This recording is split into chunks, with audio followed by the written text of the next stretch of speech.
Describe the animal nature of love.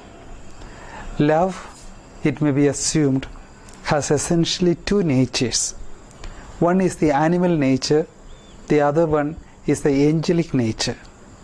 The animal nature deals with, say, the animality, the bodily, the passionate aspect of love.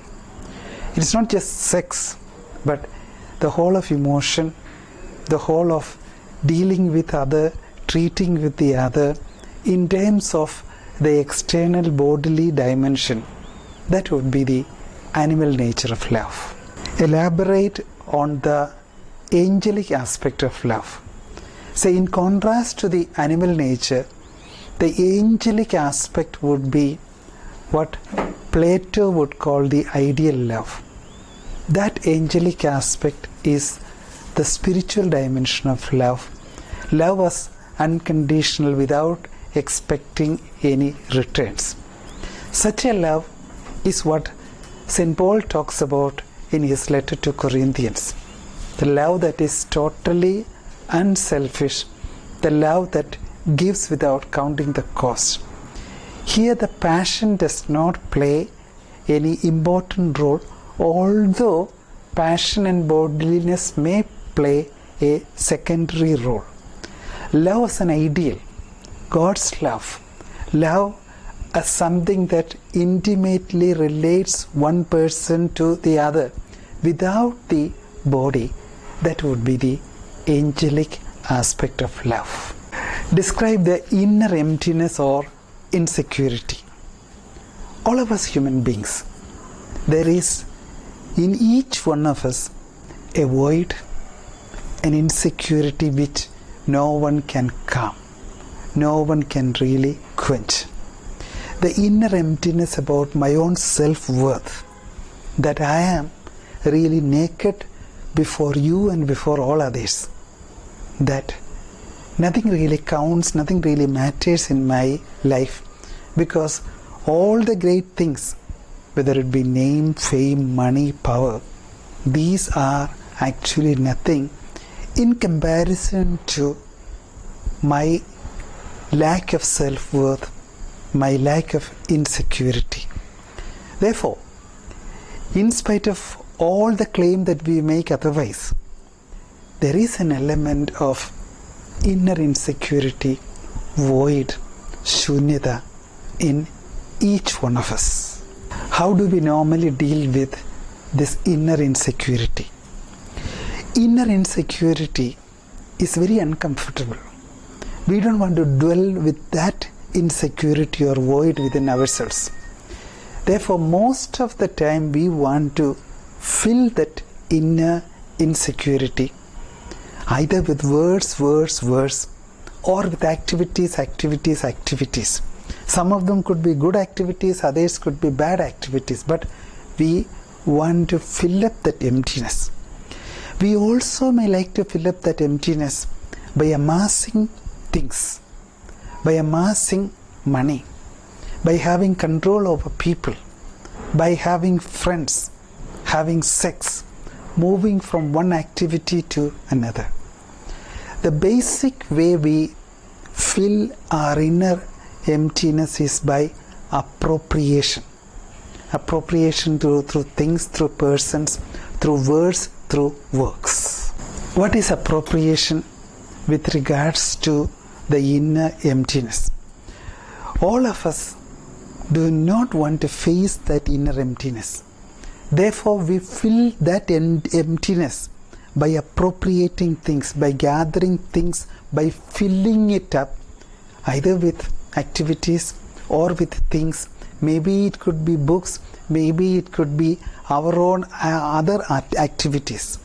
So in this sense, what we do to fill this emptiness, that is appropriating. In fact, what we are called to do is just be ourselves. Recognize the emptiness and the void within me. Listen to the silence, the depth of being and non-being within me. That is what we are called to be. Instead, we fill ourselves with junk materials, with noise of all kinds, with activities that will actually only give us some kind of a illusory filling up of our insecurity and void. What is abandonment in terms of our inner emptiness? Abandonment is the opposite of appropriation. Instead of filling our emptiness with junk material, with noises, we let ourselves recognize that inner emptiness, let go of my ego, let go of my prestige, and in this way we realize that we are nothing, and then we accept it. We abandon ourselves of all things, all qualities, both positive and negative, and also we abandon ourselves of our ego. This implies that we recognize our inner emptiness, and though uncomfortable, we accept it. How does 0 plus 0 become infinite? This is the magic of love. 0 would be someone who has recognized her inner emptiness, who has let herself go. When such a person who has emptied himself encounters another person who has also emptied himself, then two zeros, two emptiness meet. And in that encounter of the two emptiness, the beautiful, the mysterious experience of fullness take place. A fullness which cannot be given by material things, a bliss that no one can give, but an encounter with another person who has really emptied himself. Therefore, the equation 0 plus 0 is equal to infinity sounds paradoxical, but the crux of the problem is when I empty myself, accept my ignorance, my emptiness, and meets another such person, there is the beauty, the depth, the bliss of fullness, of infinity. This is precisely what happened to Jesus. When he emptied himself, took up the form of a person, then when he felt abandoned by his own Father on the cross, at that moment he encountered the deepest agony of his life. He encountered God in his emptiness and Jesus in his emptiness, and lo and behold, there we have the experience of resurrection, the fullness of life, the fullness of love. When the abandoned Jesus accepted his emptiness, looked at God, who is also emptiness, his own Father, then the beautiful, blissful resurrection takes place. Thus, 0 plus 0 equals emptiness. That is the kenosis that Christianity talks about. That is the beauty, the mystery, the paradox of genuine love, genuine encounter. How does kenosis relate to abandonment? Kenosis is self-emptying. You recognize the fact that you are empty. You recognize this phenomenon that left to yourselves without God, you are nothing. And when you experience that nothingness, the beauty, the fullness of life emerges. Therefore, the kenosis of Jesus Christ is comparable to the abandonment that we speak of. How do you define or describe freedom? Freedom cannot be defined, just like life or love, they cannot be defined. But to some extent we can approach what freedom implies. We can describe maybe phenomenologically what freedom is. Freedom is not doing what I want. Freedom is not doing what I want even if it doesn't hurt others. Freedom may be defined or understood as that experience when I am in control of my actions. When I fully do the action and take the responsibility for that action, that may be defined or described better as freedom. Freedom is being in control of myself, my action and myself. Intellect and will are theoretical concepts. Yes, we normally connect intellect and will maybe with the heart or with the brain. But we know that you don't have a thing called intellect. We only have a thing called heart or brain. Intellect is not brain, will is not heart. But intellect is that drive, that organ which helps us to know, to get information. Will is that organ which helps us to choose. Both intellect and will are theoretical concepts, although they are somehow connected with brain or the heart. What this implies is we need to recognize the fact that so many of our life are based on theoretical concepts. Radical empiricism, which says only the known reality exists, cannot be accepted by us, because even when we talk about freedom, we are implying intellect and will, which are theoretical concepts. Maybe we can add that the very word freedom itself is a theoretical notion, an abstract notion. We know what freedom means. We experience a sense of freedom, but freedom itself is a theoretical concept, an abstract notion. What is determinism? Briefly describe the psychological, sociological and theological determinism. Determinism basically says you are totally determined by an outside agent or an outside environment. That would mean there is no freedom for you. Sociological determinism would say the society, its expectation and its pressures determine you and you have no freedom.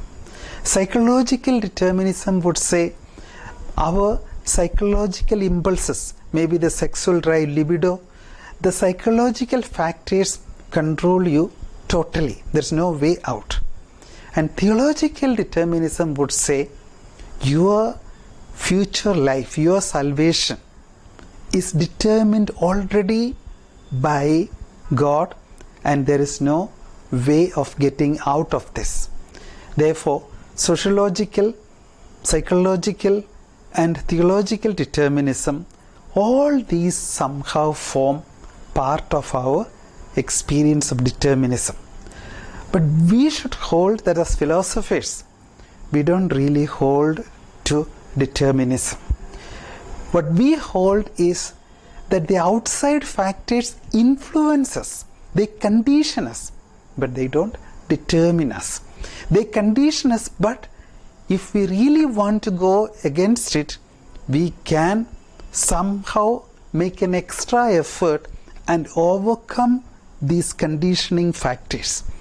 Therefore, determinism would say there is no way out, you are totally controlled. There is no freedom. Conditioning would say, yeah, it is very difficult for you to get out of the situation. The others oppress you, shape you, but if you really want, there is a way out. So when we are conditioned, freedom is possible, however limited it be.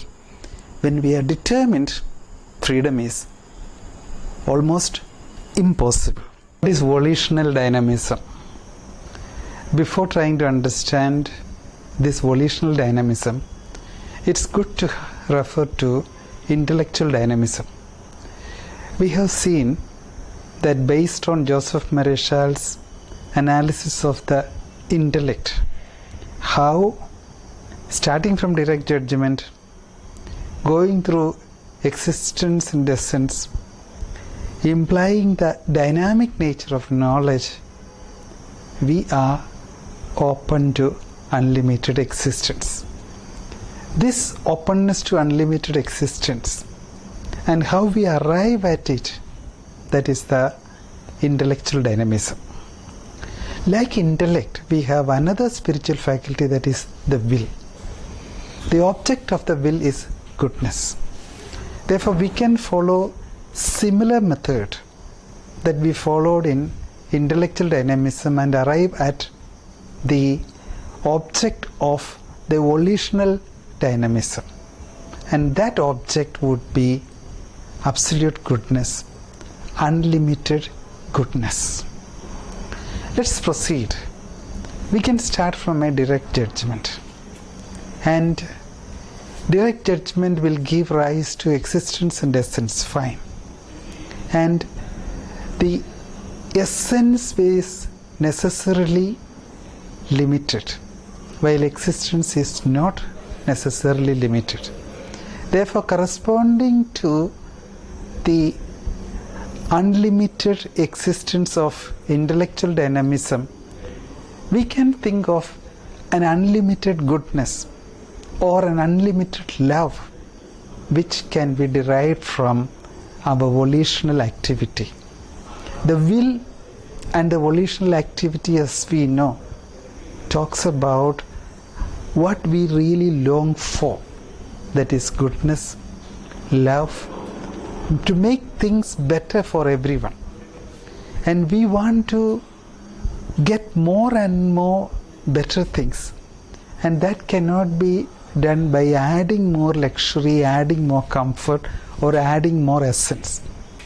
That can only be done by not essence but existence, the unlimited existence, which in our case would be unlimited goodness, unlimited love, that is God and God alone.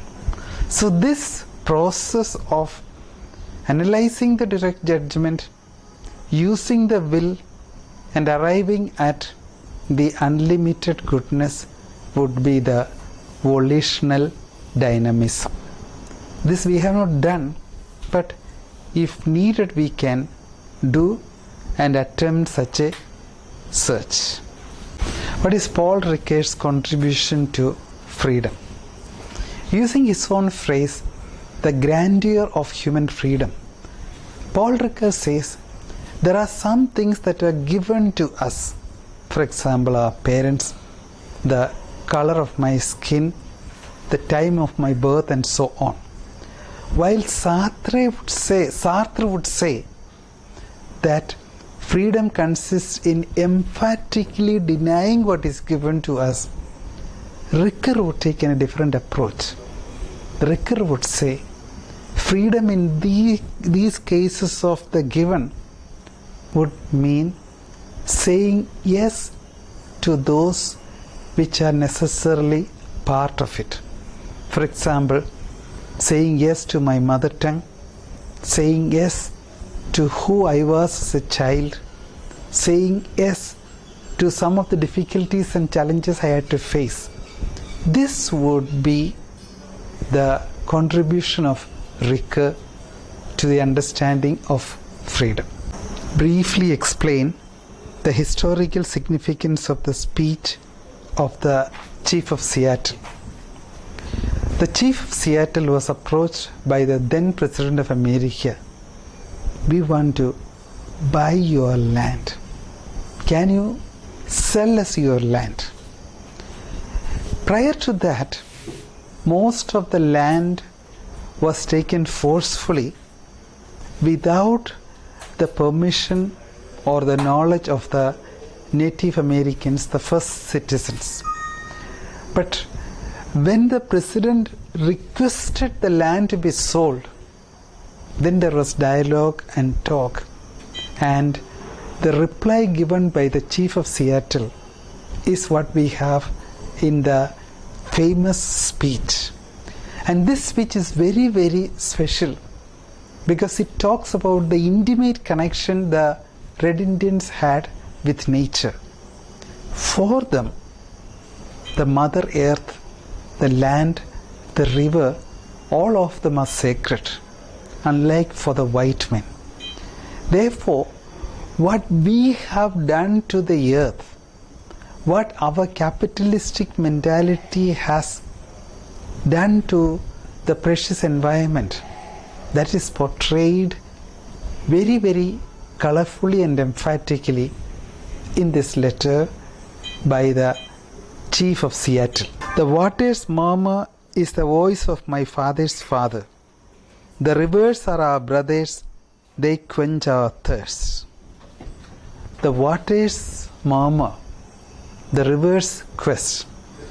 These things talk about the intimate and the intricate relationship between the Red Indians, the first Indians, and nature. Like many tribal communities, they saw the land, the river, and the water as immediate relatives. The murmur of the waters is the voice of my grandfather. This is not merely a metaphysical or a metaphorical statement. In a way, this is really the true connection or relationship between the human community and nature. All things are connected.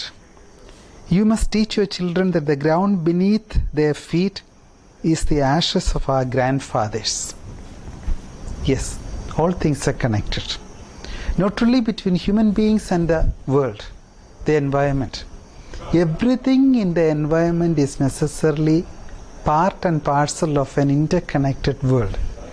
We depend on each other. We are all related and relatives. There is nothing in nature which is foreign to us, which is alien or disconnected from us. Essentially, all human beings are connected among themselves. We are connected with the rest of the universe, and the whole universe together is one interconnected being. We either die together or survive together as a connected entity.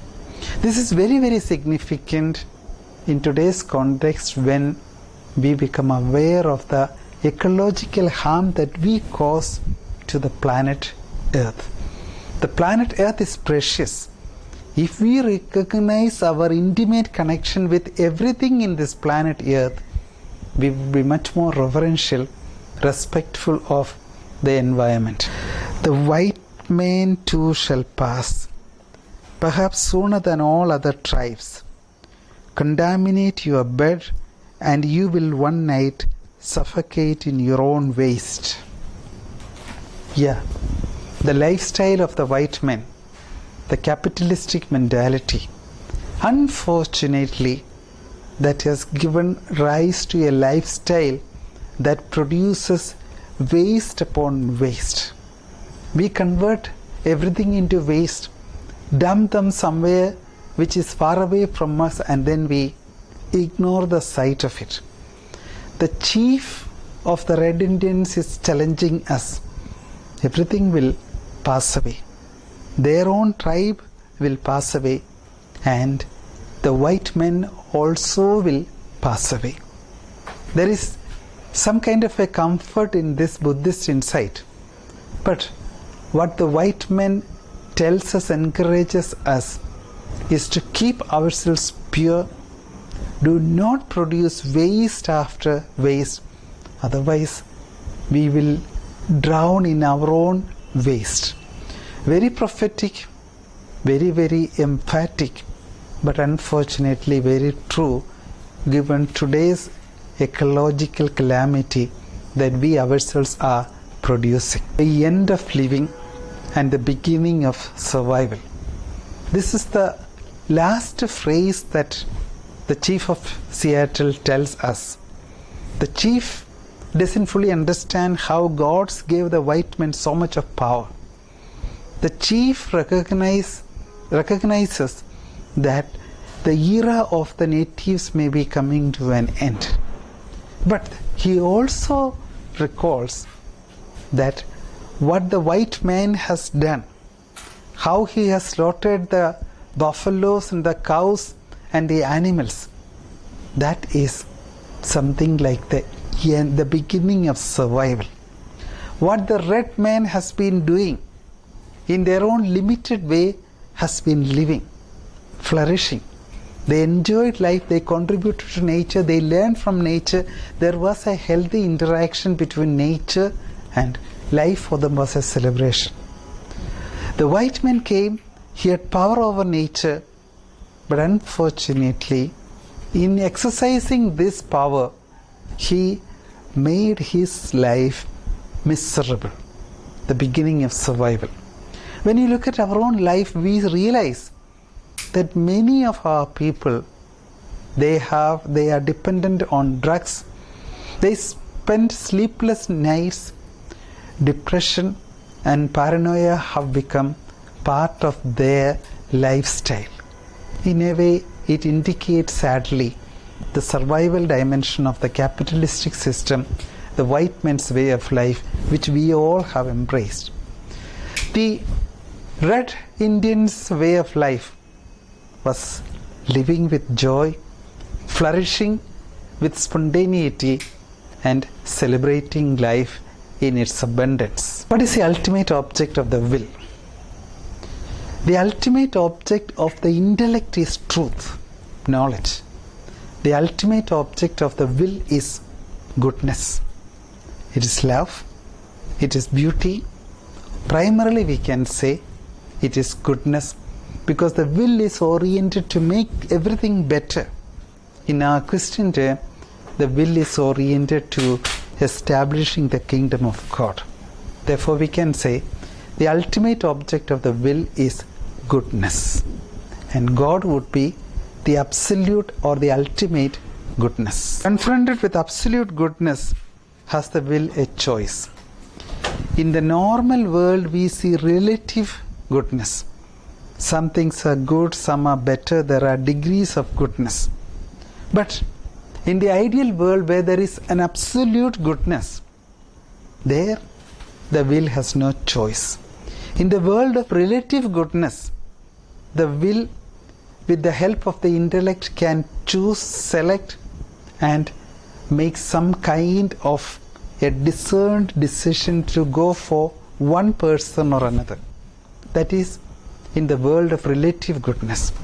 Confronted with absolute goodness, the will has no choice. And we believe that the absolute goodness is God alone. When the will encounters God, the absolute goodness, the will can only fall prostrate, surrender itself to the all-embracing goodness of this absolute. What are peak experiences?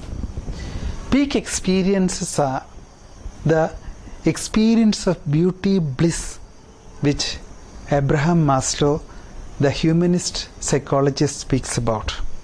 Unlike the pathologies and problems that Freud and others have been focusing on, the humanist psychologist Maslow refers to the good and the positive aspect of our life, and there he speaks about the peak experience as one of the ways of living our lives fully, one of the ways of being a self-actualized person.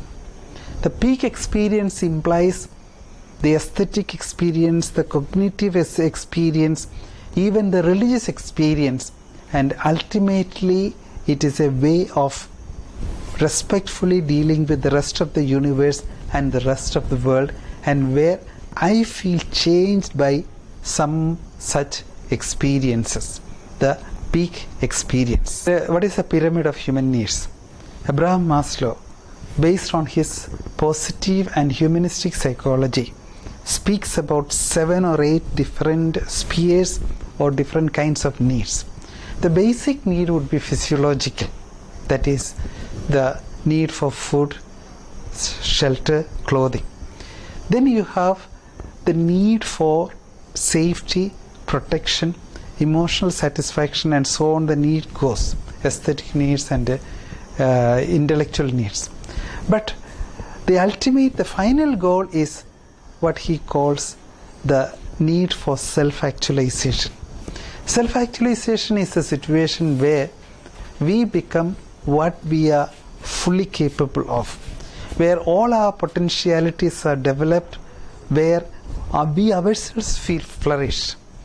That is the final stage, the topmost of the pyramid, where we become genuine, authentic, and self-actualized.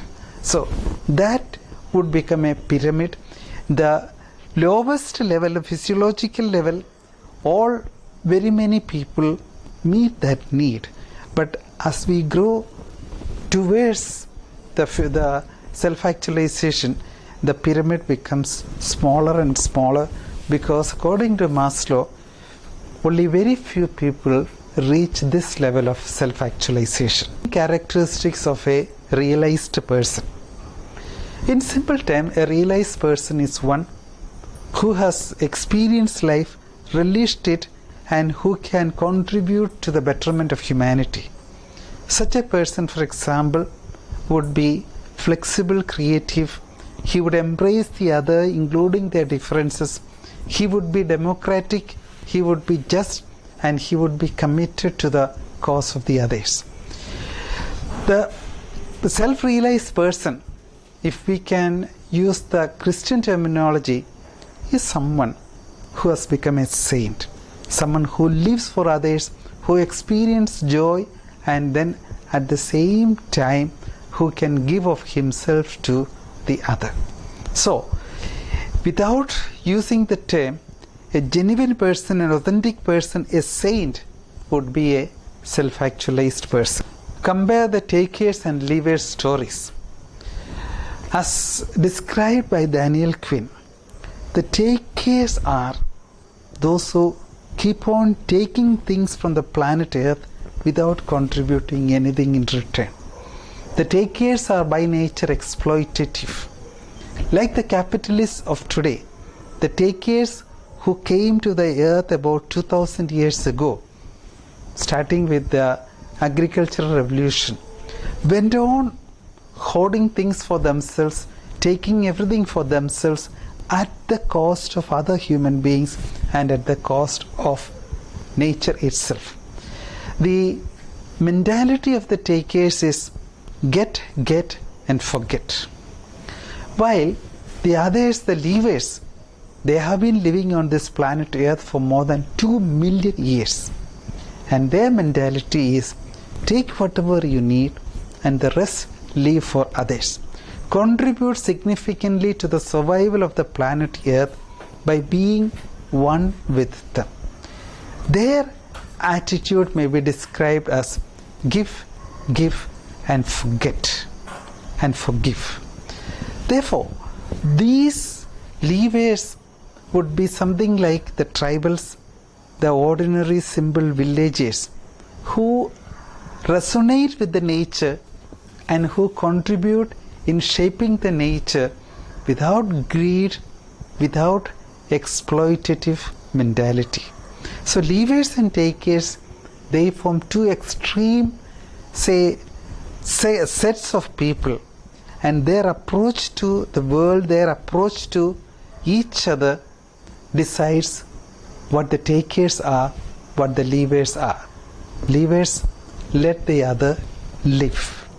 Takers grab everything, exploit everyone, and hoard things for themselves.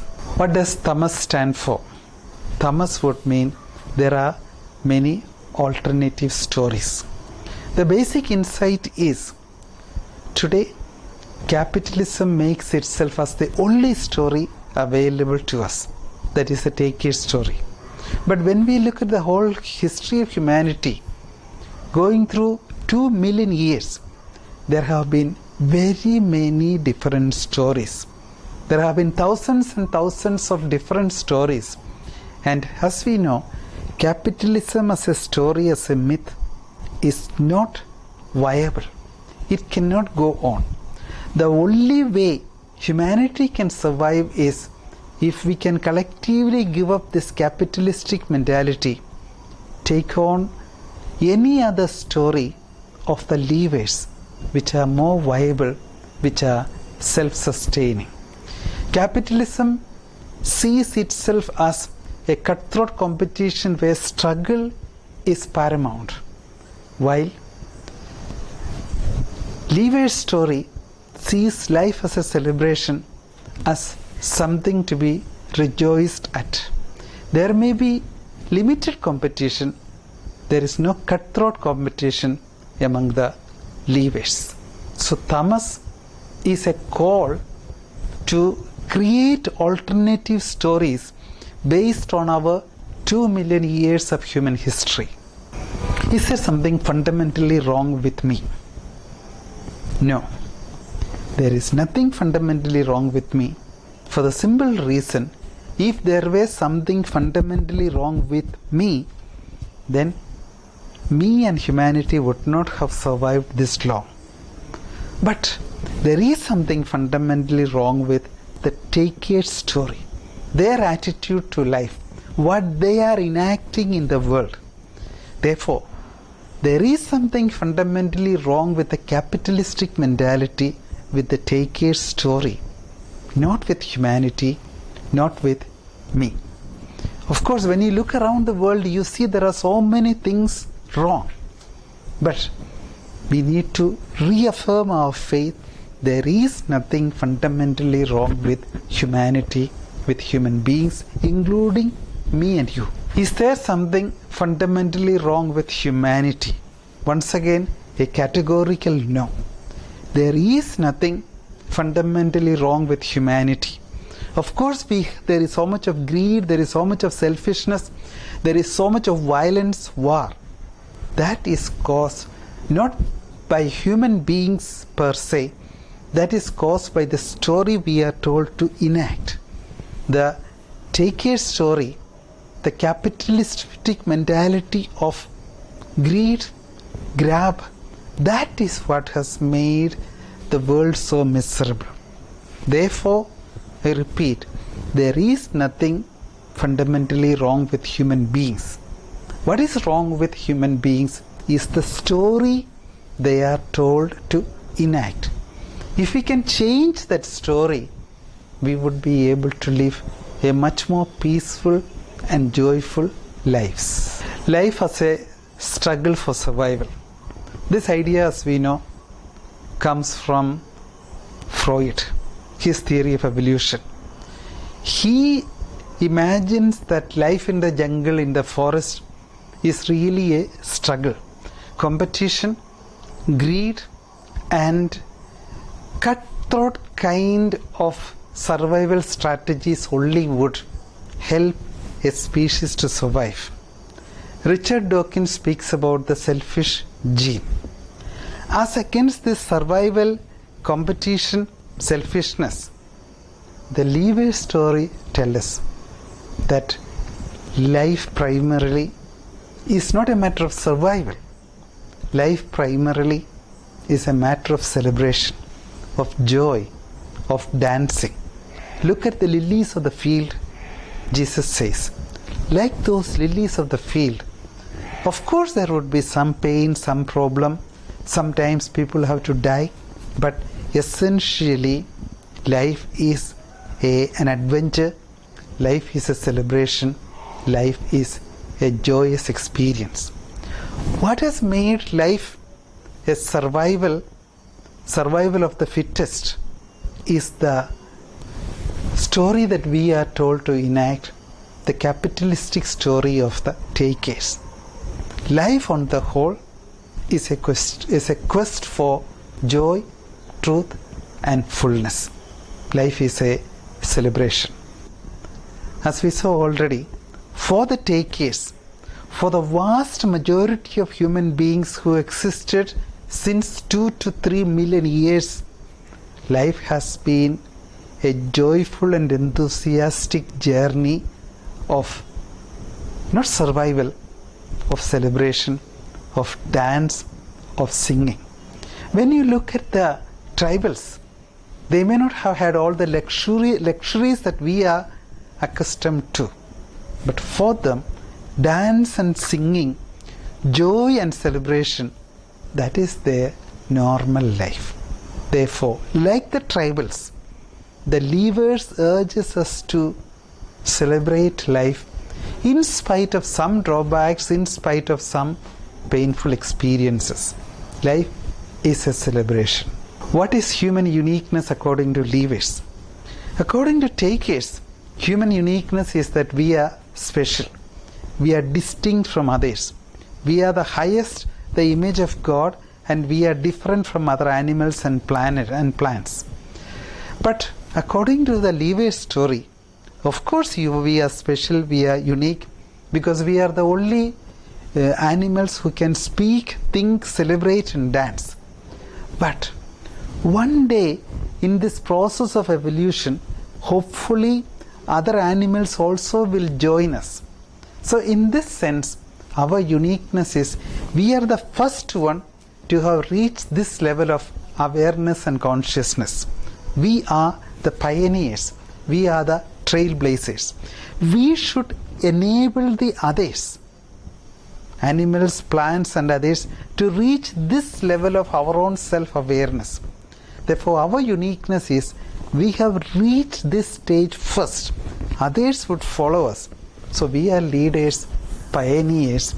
We want to collaborate with them in this journey of life. Who are the leaders of today? In this world which is so interconnected and globalized, it's very difficult to find leaders, but we can still claim that the poor people, the tribals, the village people who are untouched by the civilization, they would be the leaders, because they have existed for the last 2 to 3 million years without harming the nature, without harming the environment. While the takers in the last 2000 years have wrecked the natural rhythm of the environment and have made life unsustainable. Therefore, the ecological harm that we are causing is due to the taker's story, and the leaders are those who are still in tune with the world, in tune with the larger environmental concerns. How old is the humanity and how old are the takers? Humanity, if you take the larger group, the hominoids, we can say would be about 3 million years. Among the 3 million years, so many groups and subgroups have survived joyfully. The taker's story began with the agricultural revolution about 3 to 4,000 years ago. Unfortunately, this taker's story, which is a couple of thousands of years, has dominated the whole earth and has made our situation so difficult. Survival of the fittest, competition, and that also cut through competition. But we need to have a broader perspective. When you look at the whole of humanity, 3 million years, 2000 years is nothing. Let's hope that we would be able to turn the table, embrace other stories which could make our life really enriching, joyful and sustainable.